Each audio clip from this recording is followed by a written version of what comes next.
Yeah, it's working. Okay, so microphone test is already completed. Okay, so let's just start with the panel discussion. We have now heard already 4 very interesting and very different presentations on Industry 4.0 and how it's lived in Europe and made in China 2020 by the Chinese partners here. One of the first questions that I have is to Mr. Zhang. We've already heard today that some of the characteristic of Industry 4.0 is that it's very market-driven initiative, very bottom-up, and the government only provides a little support for basic research, and a main objective is the connection of the real world with the virtuality.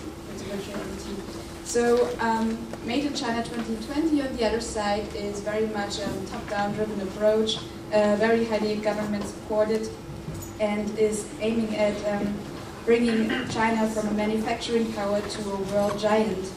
So, where do you think are the overlaps between these two initiatives, Mr. Zhang? Thank you. I think this is a very interesting question. I think there's just as we have a 4 presentation. In this 4 presentation, you can see there's a lot of things between Made in China 2025 and Industry 4.0. And I think this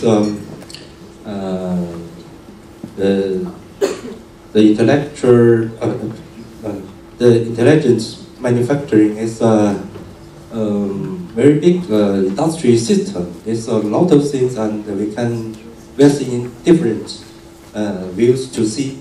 And I want to see this. There's maybe 3 things, 3 points I want to emphasize. First, I think there's first is how to apply the tools of the information technology, just like the Matzner and Professor Tang said. This I think the information technology tools is a very important event or the field of our society. So I think how to use and how to develop these tools is very, very important to our intelligent manufacturing. And for the government is how to promote the technology application is our policy focus. And that's the first point. The second, I think, is how to use the Internet of the Things, and also have the Internet of the Service, like the Professor Tang said. I think this is very, very important for us. You know, this based on the tools of the information technology, and we can see this all things is on the Internet. We can work, we can have a life, we can have buy something, sell something, and we can travel. Everything I think we can do in the Internet now. So I think this how to use the Internet of Things, Internet of the Service is very, very important now. And third point I think is how to use this some like robot intelligence, some like the big data, cloud computing, and so many new technology about the intelligence. I think this all this new technology will make our production is very more easily and more efficient. I think this very 3 points important of the overlaps. Thank you. So Mr. Zhang has just mentioned that it's very important that we know how to use information technology tools in manufacturing. as well as how to use the Internet of Things and connect it, for example, to the Internet of Services. How do you see this, Mr. Matzner? Do you agree on this, or do you see another important overlap between these two initiatives and policies? So actually, I would have a totally different approach on this, because as from the technology point of view, the strategies are very similar. Yeah. But what it makes actually different and is in the way where you put the investments. As the Chinese CM 2025 was created after the German digital strategy was created, and the guys who created China CM 2025 had a careful look on the German strategy when creating it. So the Chinese obviously saw also the Germans want to create competence centers. So so the Chinese also decided it's a good thing. Basically, it's a good thing. But there's a difference. I would say the German competence centers are not so much infrastructure oriented; they're more soft skills oriented. So we trying to build the knowledge for the SMEs so the SMEs can use it, while the Chinese are obviously having always a strong infrastructure view on this. And I can even, from my personal experience, because we as Fraunhofer in the exclusive situation that we start to refuse money offers from China because we simply don't have the capacities to feed their project demand of us, and I actually met from a lot of local governments in China, representatives, mayors, governors, and they always when they look first at it, they're always thinking, okay, here we take, I don't know, 100 million euros, 200 million euros, and simply build a new center. Build a big demo factory and whatever, but then they never really look on the soft aspects, yeah, on the qualification aspects, on the knowledge development aspect. So they always start with infrastructure. So whereas actually following this, where we actually don't have a strong overlap is. That, for example, in Germany, the digital agenda is having also a strong research focus. So we want to we want to create new knowledge that we need for the companies to make the European companies, the German companies, more competitive. Yeah. While the Chinese CM 2025 is having a strong industry focus. They don't even think much about the research aspect. Actually, I doubt your data on your research spending of the GDP. I think it's much lower. I don't think the data are true, actually, but who knows? And because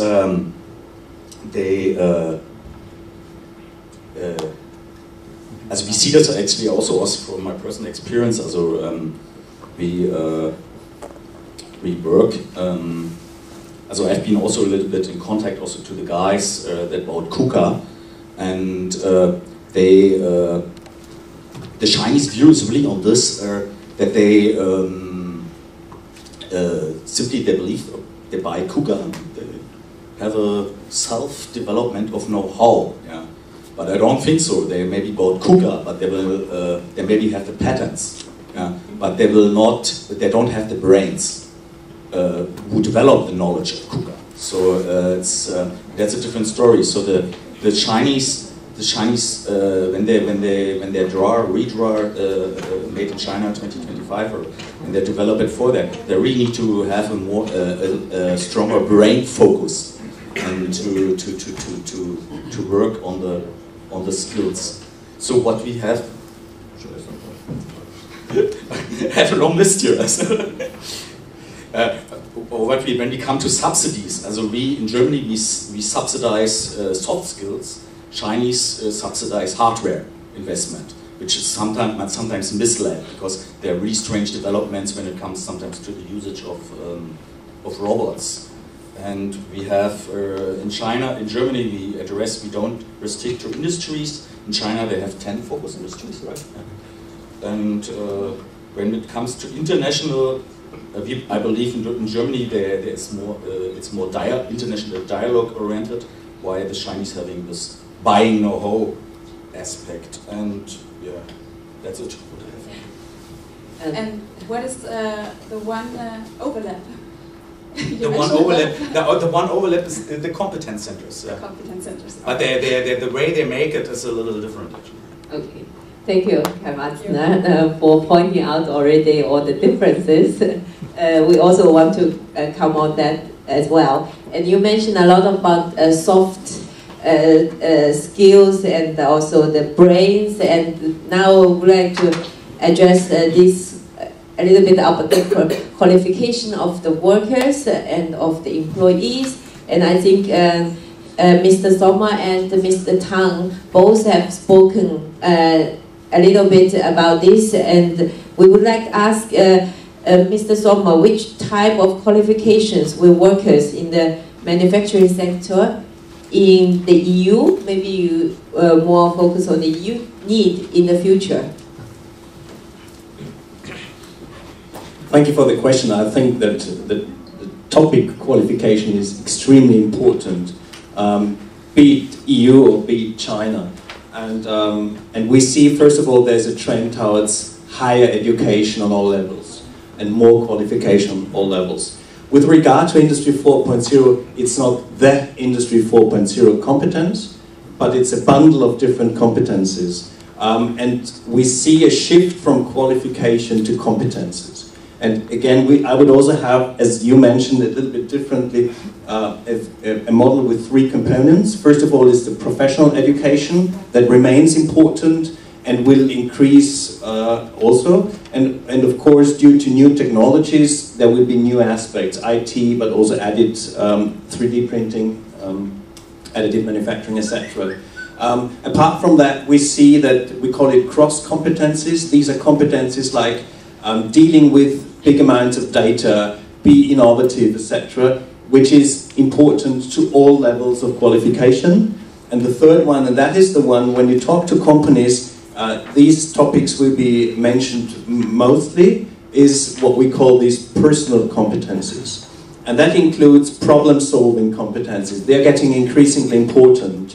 For instance, the company Toyota, they employ more people in production because they realize that with just too much focus on algorithms, this continuous improvement process stopped. And we also see this in some areas in Austria and in Germany.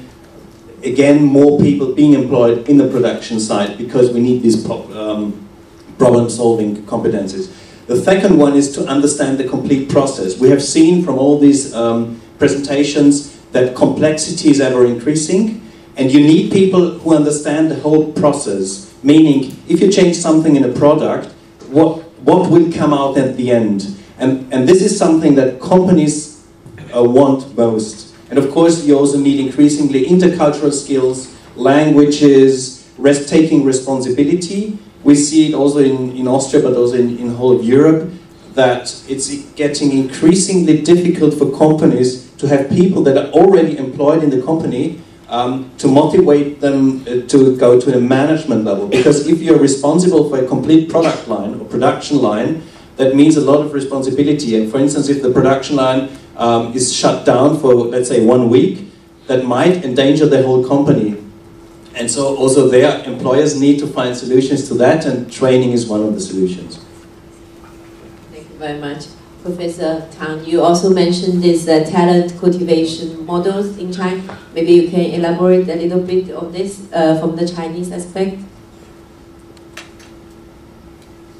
From our point of view, we think that we need three kinds of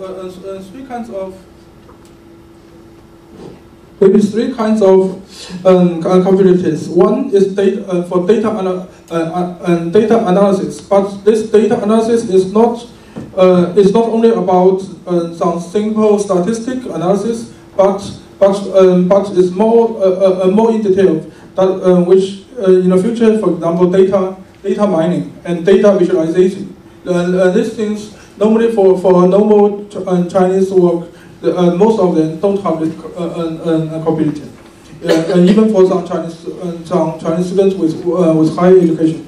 And then it's the most important one is I think it's about the systems integration. This is with three types. One is with hardware to hardware, software to software, and hardware to software. For example, for hardware to software, there's not only about the interface, but also about hardware software core design, for example. And the second type of capability is about the capability of handling complex systems, because in the future the intelligent manufacturing systems is the systems of systems, which means it is a mixture of different complex systems. The behavior and for example also the maintenance operations is quite different as the nowadays machine. So I think it's a big challenge. Thank you very much. Okay, we've already heard that Industry 4.0 is originally a concept that has emerged from Germany and then was very much shaped also by the industry itself, so bottom up, and was transferred to other countries. In comparison, China is the China Made in China 2025 strategy is top down and is in this way very much different. Mr. Matzner has already mentioned some of the differences. What do you think next to such differences are also the challenges that derive from the different approaches? First of all, I would like to say Industry 4.0 is not a concept. It's an,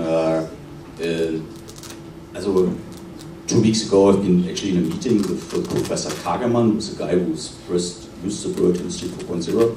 He told me everybody who tries to define Industry 4.0 didn't understand what it is. So it's basically a trend.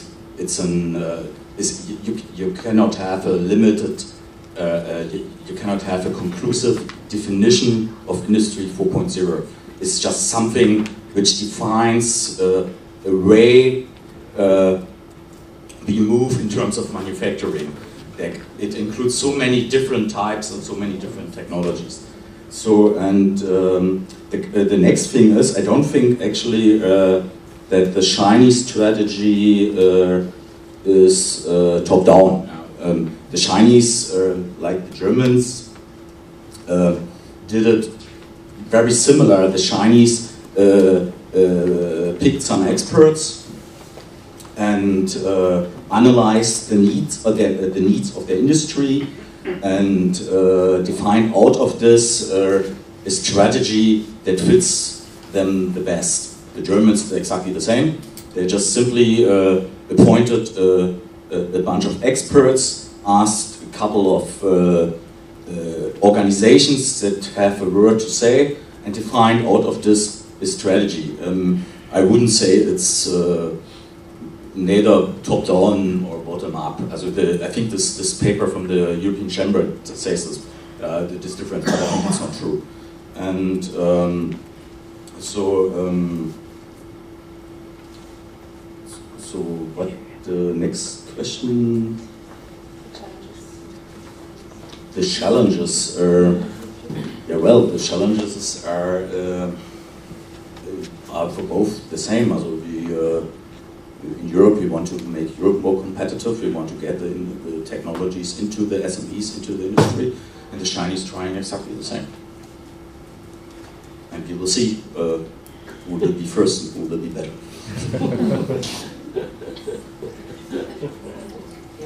Maybe Mr. Sommer want to also add something from the European aspect? Well, I think that in be the German, the Austrian, the Chinese one, you all have elements of the top-down and bottom-up. And the basic idea is these kind of platforms are a policy tool to have a structured process to develop strategies that you then communicate to policymakers. And concerning Industry 4.0, I would say that it's more a marketing tool, because you have all these acronyms like IoT, M2M, cyber-physical systems, cyber-physical production systems, etc., that much better define what technology is behind that. When we look at basically Europe, but also the single nation states, the term Industry 4.0 helped awakening policymakers that production and research into production is important for Europe. And I would say that part of this European industrial policy is now a digitization policy. And that very much helped, because when you look at, I don't know, European level, Germany, Austria, etc., how many public funds were invested into production research or digitization due to Industry 4.0 or Alliance Industrie du Futur, whatever, then you can see that this was extremely successful. But I would say it was more targeted towards policymakers than towards industry. Thank you very much. Mr. Zhang, Professor Zhang, so as we heard from the most German experts, they think that the approach from actually both sides are not that different. Would you agree on that? Would you see more difference from the Chinese approach of this so-called top-down and the European bottom-up? Do you see the difference here? Yeah, I think I have my opinion about these things. You know, there's just like the Matzner said, the Germans have a very better basis of the industry. Yeah, I think this very clear here. But for another side, our China, we have very big market, and we have a very difficult and diverse producer capability. So there's a very complicated some basic problem here. But you know this since the reform and open in the 1988, a lot of things changed in China. We have very quickly grow up, and we have a very powerful in the manufacturing. And you see this, now we are the biggest manufacturing country, and we think there's, you know, this,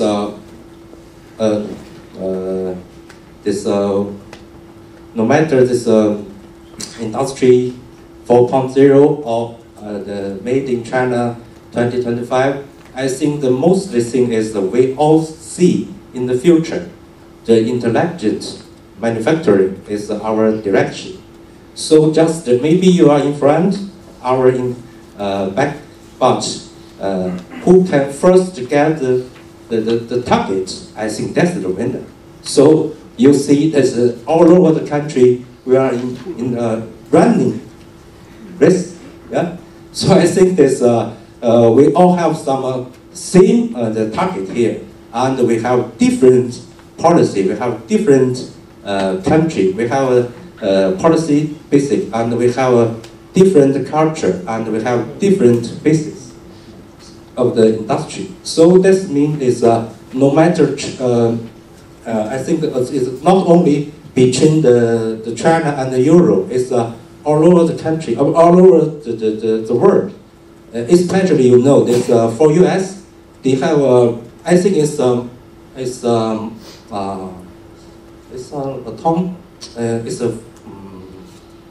Morphos, the EU, I think, is they put forward this industry internet. It's very famous to us, and I think we learn a lot from this for our innovation policy. And you know this, China learned a lot of things from the US, from the EU, and we learned some from the Japan, the South Korea. I think this all these things together, and we know we should to improve, to upgrade our industrial producing capability. That's, I think, is very important for our plan of the Made in China 2025. And I think this, yes, this is a lot of big problem for us to in this race. And you know this competition is very, very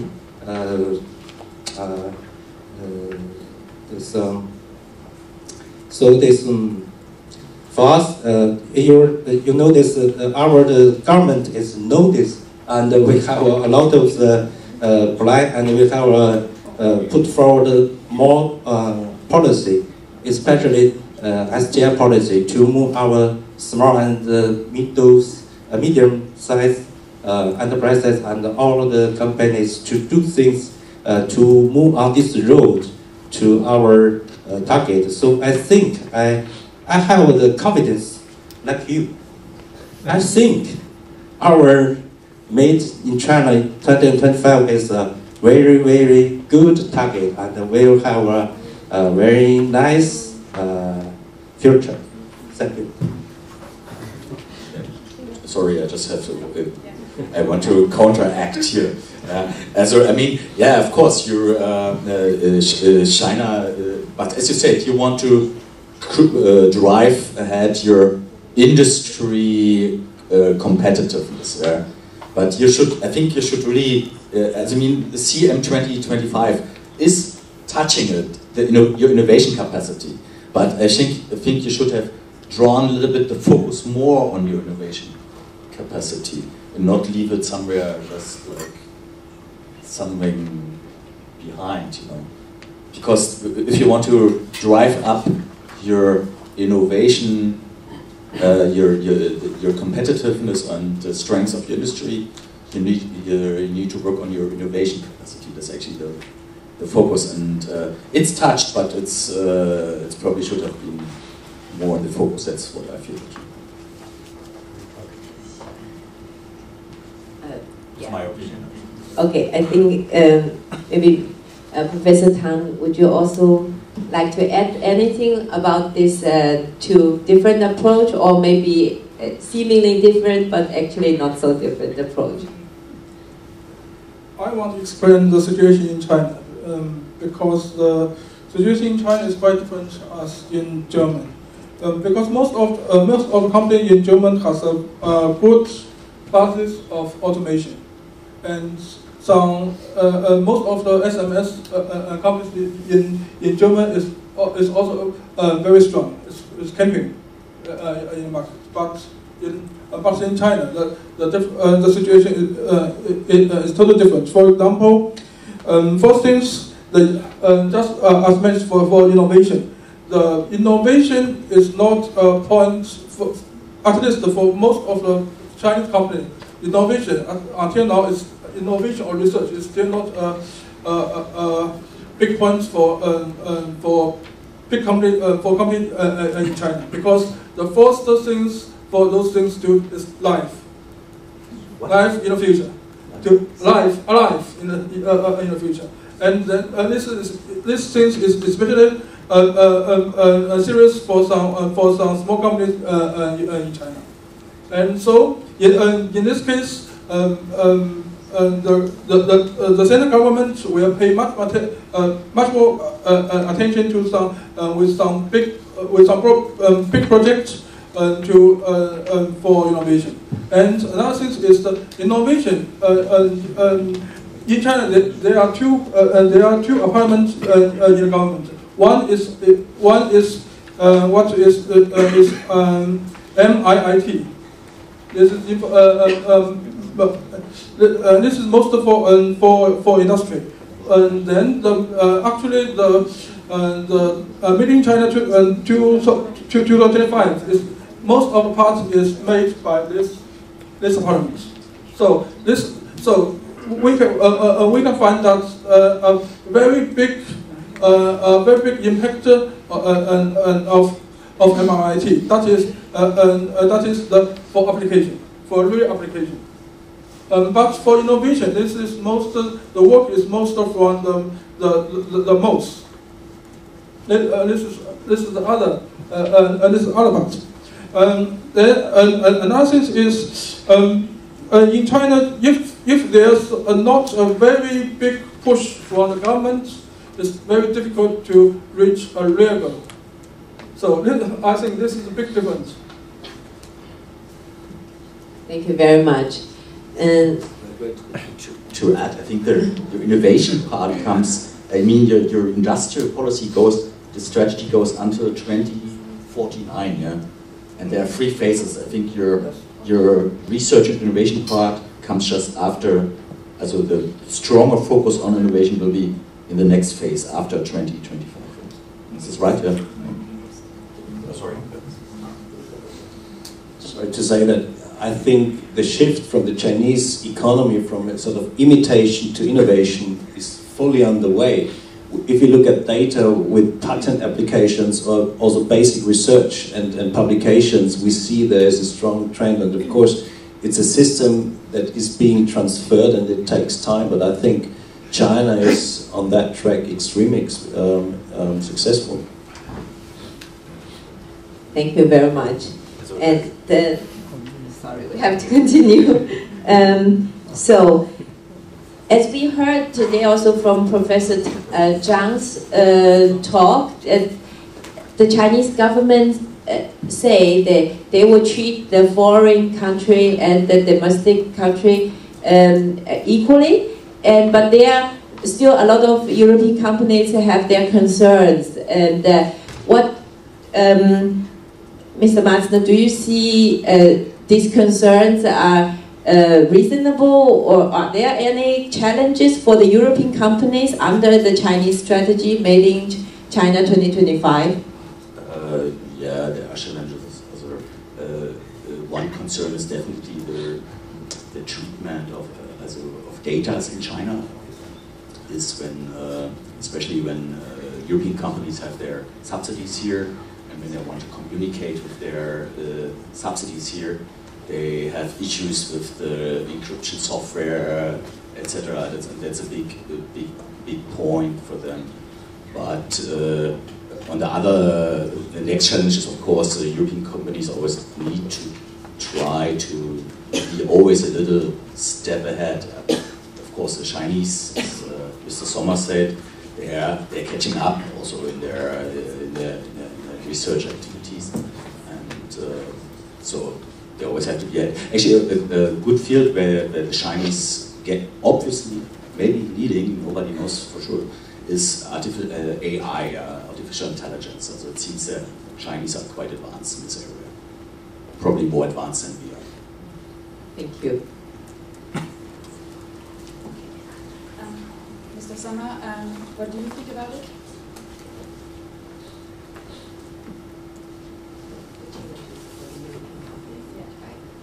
Well, I think, as Mr. Matzner said, everything related to data is extremely important and might be problematic for European companies. The same holds true for all the issue of security. And if you look at the new business models, security is a huge topic, and many business models would not work if security cannot be on the top level. And that's the feedback I get also from a couple of companies, and I also was in a company that has a lot of activities in China. That is, I would say, the big topic. And the question is, then, of course, access of European companies to local funding is extremely difficult. It is possible, but it's difficult. And when we look at the platforms in Germany or in Austria or in other parts in Europe, also sort of foreign companies can contribute, and I don't see it, but I don't know, it's rather a question whether European or American companies could also be involved in the activities of China 2025, but that's more a question than, because I simply don't know. Yeah, I think maybe Professor Zhang do you have a response to these concerns of the European companies in China under this Chinese strategy? Thank you. I think this opportunity is very clear here, and I think this all of our friends here, you see this very clear proof here. That's the open is our basic strategy, and our policy is more and more open. And you can see this not only this always we can see the car of the German cars. We can see this in some of the innovation policy decision process. We have some dialogue with the EU and the dialogue with the US, and you can see there's some very I think there's some sense of the effective in our the innovation policy. This open policy strategy here, and I think there's a lot of things and opportunity here. You can see this for our China is very diversity of our industry. Some of the producer is a very low capacity, and some is a very advanced technology capacity. But this our market is very big, and we need a lot of things. Some innovation with low technology, and some innovation with high technology. Is all have found there enough big market space, market room here. And we can see this not only our Chinese firms here, or also this EU company here can find a lot of enough big market here, and the market is open for the all world. And you can see this the more and more field is open to the foreign companies. And as you can see, this some science and technology program is open to the foreign MNS here in China. So we can see this very big opportunity for us to cooperate in the intelligent manufacturing, and to make it to carry out our target of the Made in China 2025 together. We can cooperate. That's very important. Yeah. I think we can discuss even more, but I would also like to leave some time for the audience to raise questions. Now, our last question would be for each of you. What would be the win-win situation for Europe and China in the manufacturing, the future of the manufacturing look like? Mr. Tang. I think a win-win situation could be achieved that the foreign company not take China is only as a market, but is also as a place for innovation, for development, for design and research. A fully integrated supply chain. I think this open cooperation and intelligent life. If we share data and knowledge without limits and equal. Okay, thank you for your answers. Now we would like to ask the audience to raise your questions. I'm sure you have some. Jessie will walk around. Okay, Nandas. I was very fast, sorry. All right.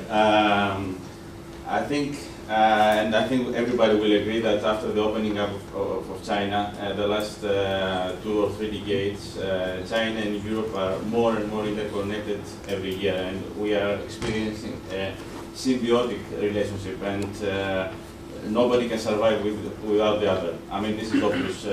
Greece needs China, and China needs, Greece also needs China, but Europe also needs China, and China needs Europe. And I think from the discussion we had before, it was obvious the differences, but this is natural because we have been developed in a different way, and it doesn't matter if it is bottom up or top down. Both ways have shown some strengths and some weaknesses, and we can see those points. So my question is, do you see that there is any other way than finding a way to collaborate together towards the future? I mean, it's obvious that we need each other. So I'm returning this question to you. Who would like to answer this question? Who has a comment on that one? Mr. Sommer?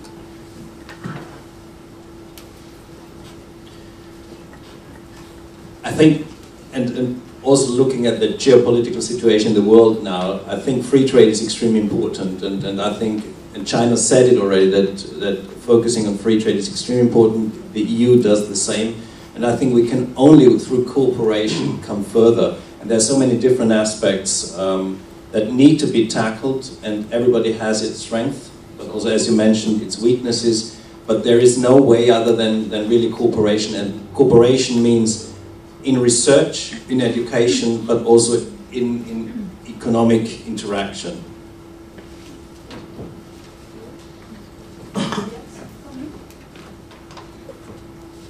We just can agree. I think so. Any further questions?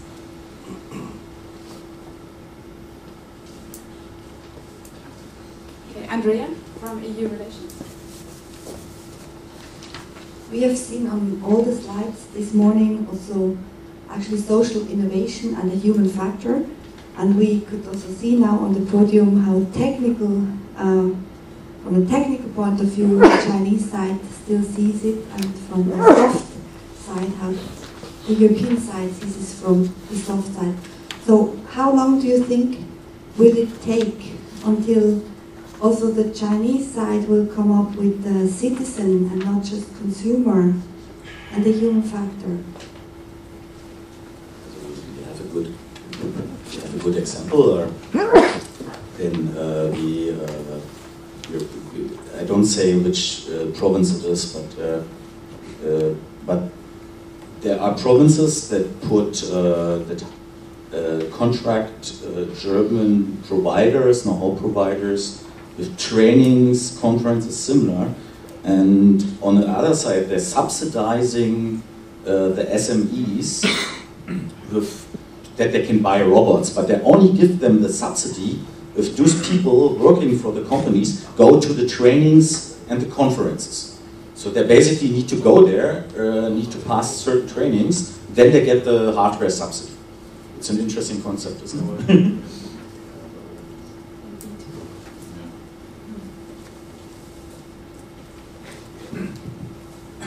Compare the strategy, China 2025 as 2025 the target is a number of clear, ambitious targets and set policies to try to reach them. When we look at the Europeans, it doesn't seem from your presentation to have clear objectives in terms of time.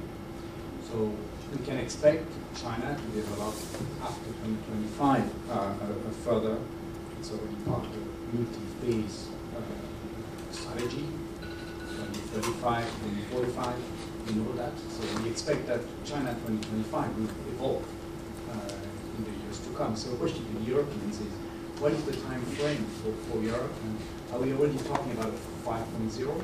If this is, what would it look like? Okay. Yeah, this is a good question for Fraunhofer. Yeah. Also 5.0 is, I have actually two guys I can cite now. One is Professor Kagelmann. He says, okay, 5.0 is something when we start to learn from the nature and adapt our processes somehow according to nature. What is the look exactly? He doesn't know as well. Then we have some Fraunhofer researchers that really say, okay, we will have bio hybrids, yeah, also cyborgs or whatever. And then, of course, we run into lots of ethical questions. So that's actually the researcher view. This is what is currently in the discussion. So in short, and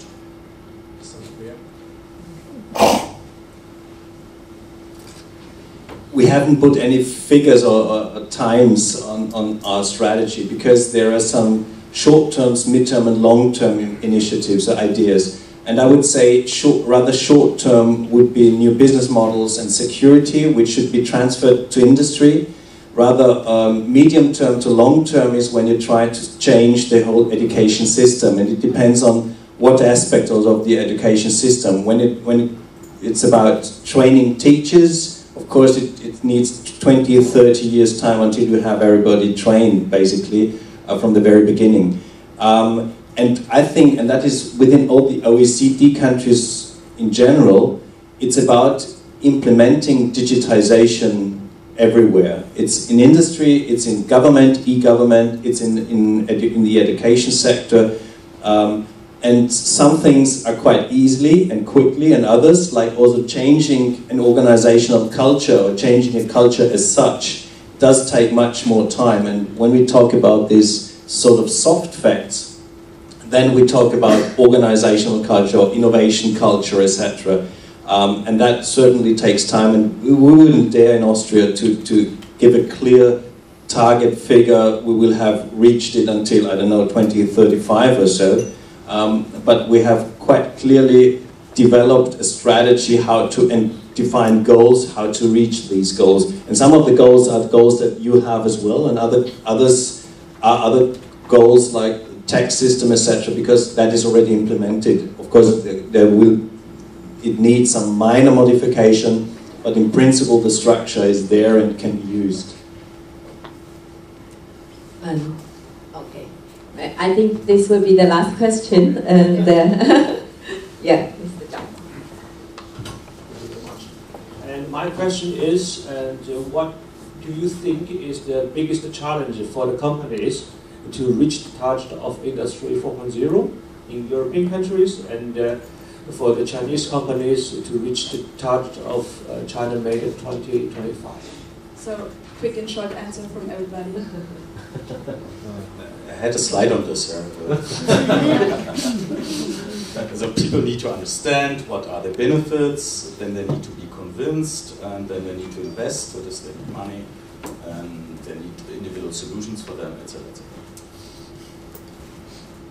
I think it's first is basic industrial capacity, how to promote it, and second is how to use the intelligent technology, and I think third is both of us to use and to make it to create more value. I will use an example. There's one company in Austria that has production in Austria. They bought a cooperative robot. And then after some time they found somewhere in the production line something where this robot could be used. And interestingly, in the night shift, the robot didn't work. And for 3 months they didn't understand it. And suddenly they realized that at the beginning of the shift, the one who was responsible for the product line threw down this robot, and after the end of the shift, he raised it again. And this is what is the challenge, meaning that it's not about the technology, but it's about the implementation of the technology, and you have to take your employees with you. And that means changing the educational culture. And why is it so important to take the employees with you? And that Mr. Matzner said it already, because you rely on the innovative capacity of your people, continuously improving the process. And that can only be done if the employees feel safe. If they come up with a new idea and suddenly the next day they have lost their jobs because of their good idea, they would never come up with a new idea, the whole employees. And so I would say that this, and the technology development is extremely fast, but we have to understand how to deal with the technology. And I think this is, at least in Austria, the major challenge. I think for China, just think that replace human beings by automation machine is the target of Industry 4.0 or Made in China 2025 is dangerous. Because requirements for real implementation of intelligent manufacturing is the reconfiguration of the organization of the work. And otherwise, I don't think it can get a good result.